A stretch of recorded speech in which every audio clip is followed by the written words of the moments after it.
Let me see if I can get me some people build up in here.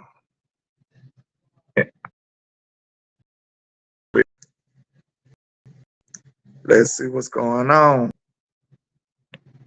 Let's see what's going on. We talking Lions, man. Cowboys and Lions. We in the building with it. Cowboys versus Lions. I hit that like and share for the squad. It will not charge card. I'm trying to get some people in here. See what we do. Let's see what's going on. Y'all say something. Let me know you're in here.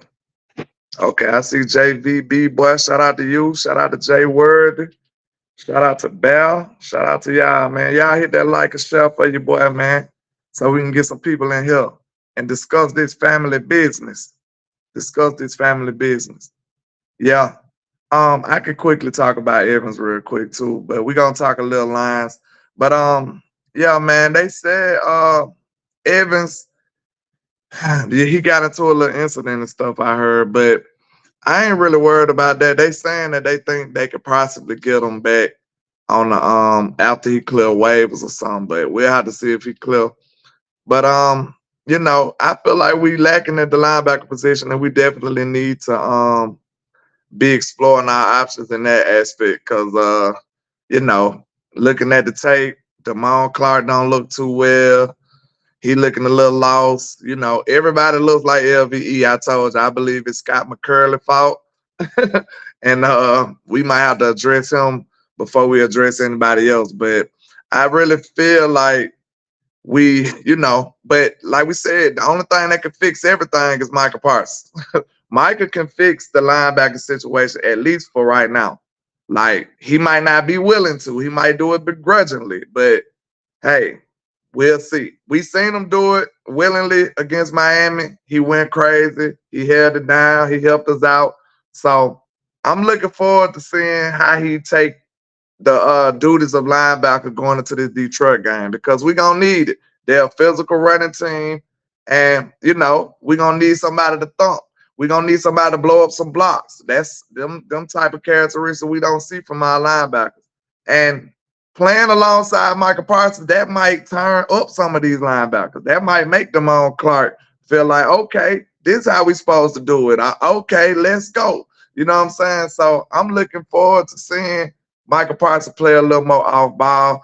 That might give Sam Williams some more reps. We don't really have a shortage of pass rushers. That's the only reason I'm not too mad about the move of having Micah Parsons going from place to place, because we got a lot of pass rushers. We got Dante Fowler. We got Dorrance Armstrong. We got Slam Williams. Like, we got people to assume that role if Micah Parsons have to be off ball. So, and then think about it, in the reverse, we don't have nobody to play linebacker in a top tier aspect if we take Micah away from him. So, you know, it looks like we're gonna have to just use him, man, and say, hey, this is really what we drafted him for, y'all. Like, so it is what it is. He just so happened to be a great pass rusher in the same way. So it's crazy, man. We're gonna have to see what he can, you know, come up with, and see how consistent he do it, and see how it affects the team. I really think it'll affect the team in a good way, because once they see him sideline to sideline, that will crank everybody up to do the same thing. But as far as the Detroit Lions go, man, I just looked at some of Goff numbers, and of course he playing pretty well, but just like every other quarterback that I've seen this year outside of Dak Prescott, when you put pressure on Goff, his numbers drastically decrease. When he clean, he's at 100 plus. When he's pressured, he's at 63. So it drops dramatically. So they offensive line pretty good, man, but I feel like our defensive line can pass rush anybody. So we definitely need to be getting out the Goff. I believe he becomes average when he's pressured. He becomes, you know, just a guy almost, in my opinion, when you got him on the run, when you in his head, when you really bringing him that smoke. I feel like we can really turn him, like, we can make the pressure of this defense kind of flip this game in our favor. Like, I really feel like we can make this, if we do that properly, if we consistently attack Golf, I feel like we can make this a dominant performance. We at home, and you already know all we need is a little what? Just a little sprinkle of defense, and we know the offense gonna hold it down at home. They still averaging like 39 plus points. So, I feel good about this game at home. Thomas A says we got a rattle Golf tomorrow night. Exactly. Exactly. I feel like that's our best bet. That's our best shot. I feel like if we can do that, we'll be in a good situation. But yeah, man, I'm looking at that. But the only thing that can stop us from rattling Golf is not stopping the run. We already know they got a couple of runners. They got Montgomery, they got Gibbs, and they got another dude too. They use like 3 running backs. So we're gonna have to make sure we contain that run. People play discipline, gap integrity. Please do not be trying to play hero ball on this team, because all it takes is one false move, and we know Jahmyr Gibbs can hit his head on the goalpost. So we're trying to avoid the big plays. We're trying to avoid the penalties. That's another thing. Please, please contain yourself. Please don't be getting penalties for no reason, especially extending drive penalties like we seen in Miami, like we seen in Buffalo. We don't need those type of demoralizing penalties after the defense just got to stop. Like, we don't need that type of vibes. So that's what we're looking forward to, man. I feel like if we can contain ourselves on the penalties, if we can contain ourselves, holding good plays, keeping good big plays down, and keep it contained in our run lanes and gaps and stuff, I really feel like we can shut this team down. We really can. Shout out to Miss Patrice in the building, Miss Elder in the building, Michael Lockhart, all the Lockhart squad, you know what I'm saying? Shout out to everybody in the trap with me, man. We trapping on the road right now. We trapping on the road. Yeah, Thomas A, no bonehead penalties, man. That's where it really mess you up. Like, the defense, it's hard enough to stop any offense in the NFL almost these days. So just imagine you get a stop, and then all of a sudden you give them another opportunity. Like, that's almost like, suicide. Like, you basically giving them points at that point. And we know how big these penalties is. Most of the time it's a personal foul, it's 15 yards. And then wherever they was, if you get a 15-yard penalty from the 25, you damn near close to midfield. So, hey, them penalties be big, man. They can really screw you over if you not careful. But I think we need to have a team meeting, y'all. Shout out to Common Sense Lab in the building, Mr. Kim in the building. Look, I think we need to have a team meeting. And screw it. We gonna single them out. We gonna call them out. The people who make penalties. Cause I don't even gotta look at the statistics. Cause I watch the game just like y'all watch the game. It be the same people that make penalties almost every time on offense and defense. We need to have a team meeting and talk to these boys like, hey man, listen here. Y'all need to simmer down. If you get another penalty, you know what I'm saying? We need to put some penalty behind it. You get a penalty, you get penalized. You know what I'm saying? Like, we're gonna make you sit for the first quarter next game or something. Like, do we gotta go back to the early beginner stages of football, like Pop Warner football discipline actions for these boys not to make boneheaded penalties? Because that's important, man. That's important. That can lose your football game. Look at how close that Miami game was. Look at how close that Miami game was. You know what I'm saying? Like, Willie T says certain players are targeted for penalties. I feel the same way too, and to a certain degree. Because that would support the reason why it seemed like the same players get penalized, though. So I can kind of feel what you're saying, but think about this, though, Willie T. We grown, bro. We adult human beings. If you know they kind of pick on you with penalties, what would you do, Mr. Willie? You know what I'm saying? What would you do? You're going to have to be a little extra careful. Like, hey, it is what it is. Just like Micah. When he know he's not getting penalized, he's not drawing holding flags, he definitely need to, take that into consideration the way he played. He need to just go harder. Like, you got to do something. Like, once you realize that you're being treated differently, like, what you gonna do after that? You know what I'm saying? You still gotta have a response. You can't just whine about it and do nothing. You know what I'm saying? You still have to have a response to the way they treat you. You still have to have a counter move. So if they heavily penalizing certain players, they need to be aware of that. They need to reflect on that. Going into the game, they need to be like, hey, man, I know they be watching me. I always get these tic-tac calls. I'm going to make sure, I'm going to try my best to overly make sure that I'm not doing stupid stuff or I'm not getting caught in vulnerable situations, because that's what it be most of the time. You know, and I ain't gonna lie, Tyler Smith, I've been and did a whole video on the penalties that they call him on, because I feel like it's straight cap. A lot of the penalties that they call Tyler Smith for be cap, but hey, they still penalties nevertheless. But we got to figure out what's going on with that. Dallas Max, oh, it went away. Paul said they're trying to box Micah in. They trying to do something to him. Thomas A said Mike is going through the Shaq syndrome. You might be right. Thomas A. They didn't want to call penalties for Shaq because they said he was too big. And now they saying they must be saying they don't want to call holding penalties for Micah because he's too good, too fast, or something. I don't know. But it's getting egregious at this point. Like, it's getting absolutely disrespectful, distasteful at this point. Like, ain't no way 7 people supposed to be able to get away with grabbing and holding. They be doing the legal hand to the face. We be just thinking about holding. Like, some of them pictures show a legal hand to the face and everything. So it's getting ridiculous, man. Michael probably gonna have to just play through it, bro. Like, what would his solution be? What would any of our solutions be if we got a problem with the officiating? It really ain't many. So do you want to win or do you want to make your case? Like, it ain't many other things we can do.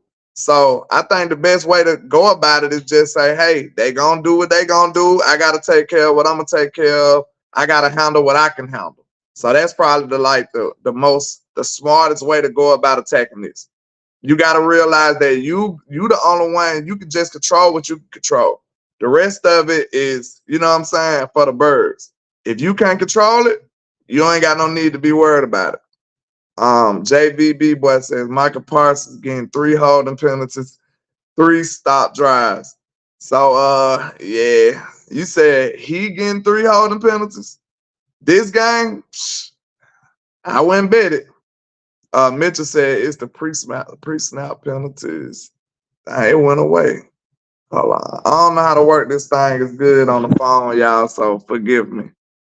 I don't want to touch the wrong button or it might go away. So hey, we just gonna rock out. But Trey Fargo says solution equal follow rep home after game. Hey, we're not that nefarious, Trey. We're not that nefarious. Hey, we're not doing that. You know, we don't promote that kind of activity.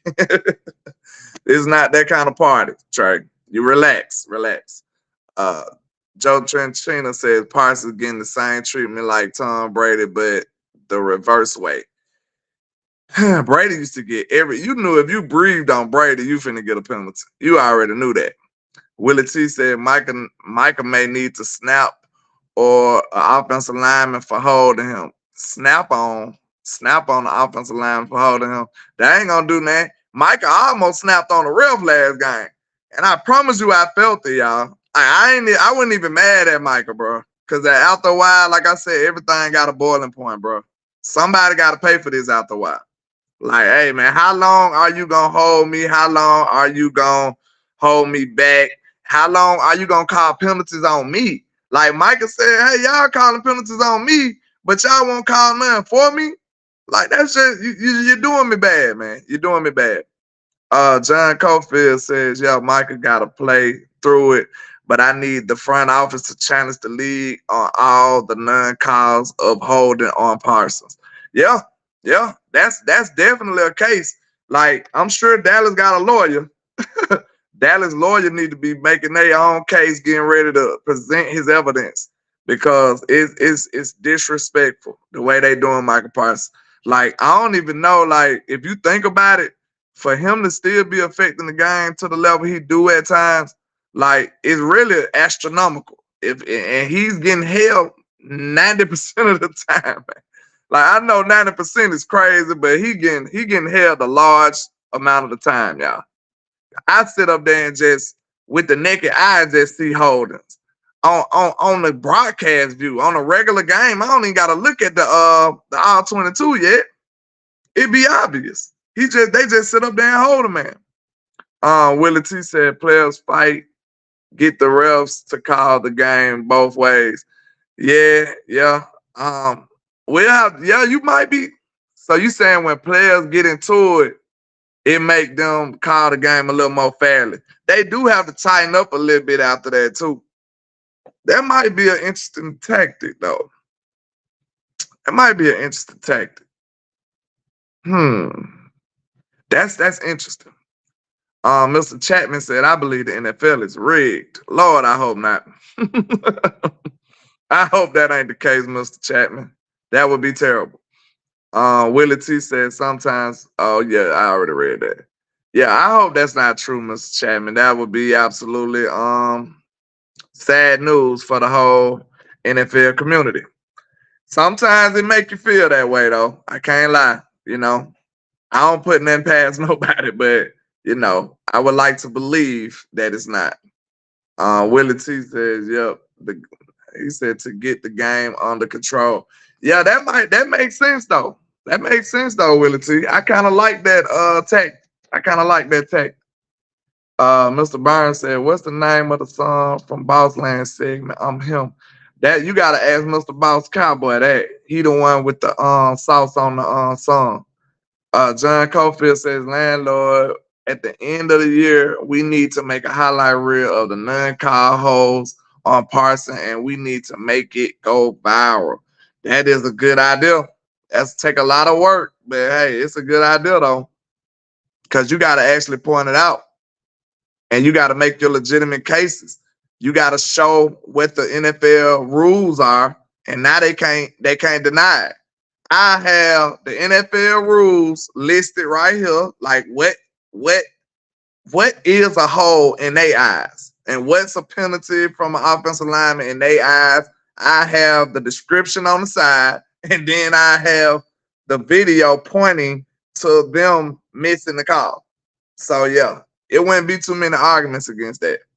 They probably take us down, John. They probably just take us down after a while. They like, hey, we can't win this argument, man. We can't win it. But yeah, man, my last thoughts on the lines, man. I really think we can expose this defense, this secondary with Dak and CD, Brandon Cooks, and Jake Ferguson. Like we can turn up with them. I really feel confident and comfortable with Dak this game. The offense, I expect nothing but top tier excellence from this offense at home at AT&T Stadium.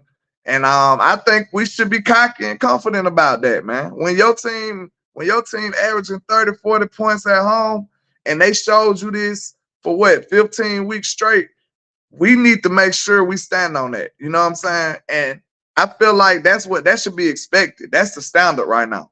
That's the standard. The standard is for us to put up 30 to 40 points at home and beat the wheels off people.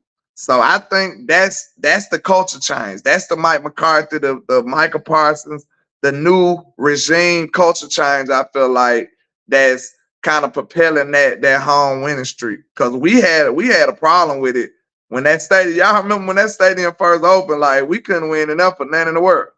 We was like we wanted to close it back down and go back to Texas Stadium. Like it was ugly for a minute. So now we didn't made that go in reverse, and now we actually got a home field advantage at AT&T Stadium. But we already know Jimmy getting put into the ring of honor. CeeDee Lamb got a chance to. He is going to break the Michael Irvin catch record, and he got a chance to beat his yardage too, I believe. So it could be a historic Saturday. I believe we the only NFL game on. Don't quote me. I believe we might be. But it'll be a historic Saturday.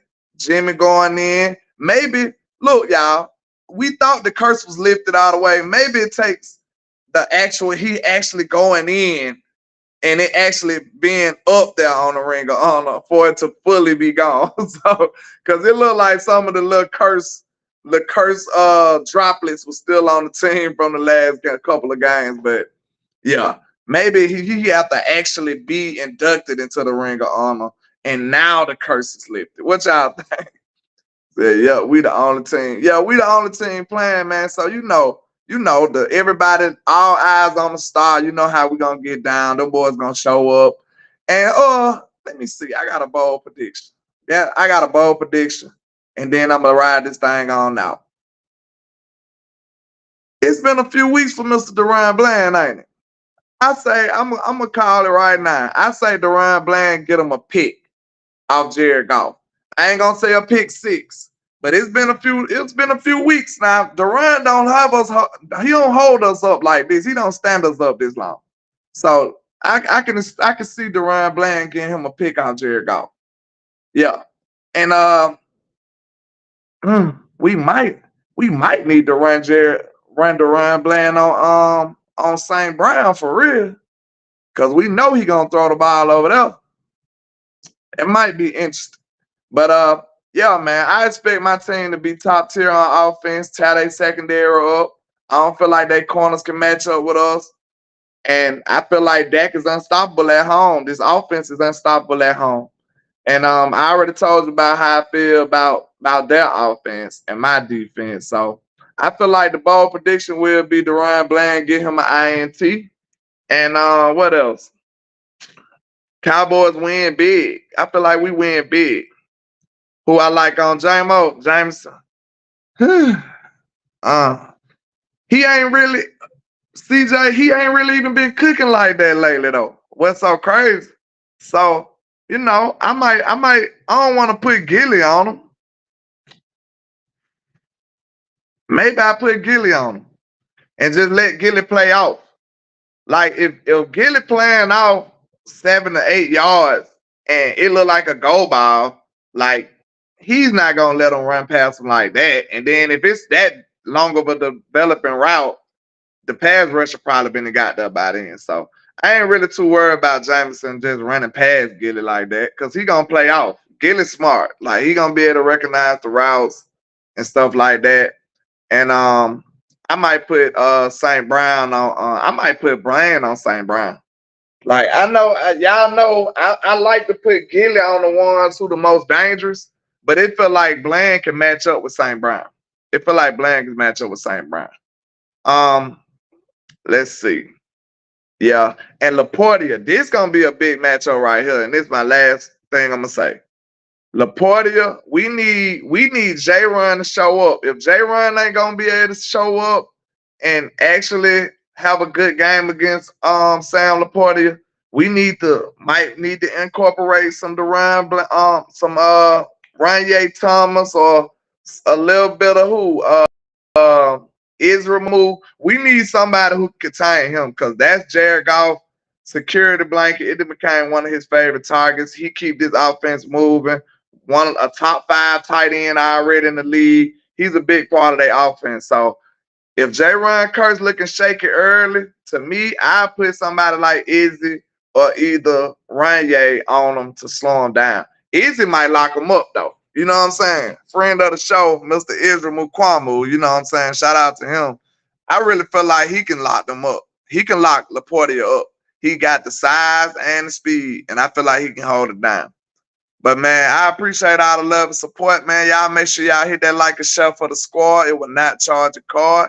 I'm finna get back to, trying to enjoy myself out here out of town, man. I'll talk to y'all later. I appreciate y'all. You know I had to tap in for this game.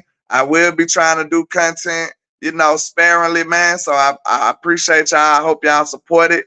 I might throw some videos out there, man. So y'all stay tapped in. Stay tapped in to the channel, man, and support Landlord Sports, man. I appreciate y'all, man. And like I say, 1K, one love, Cowboys Nation. Let's go.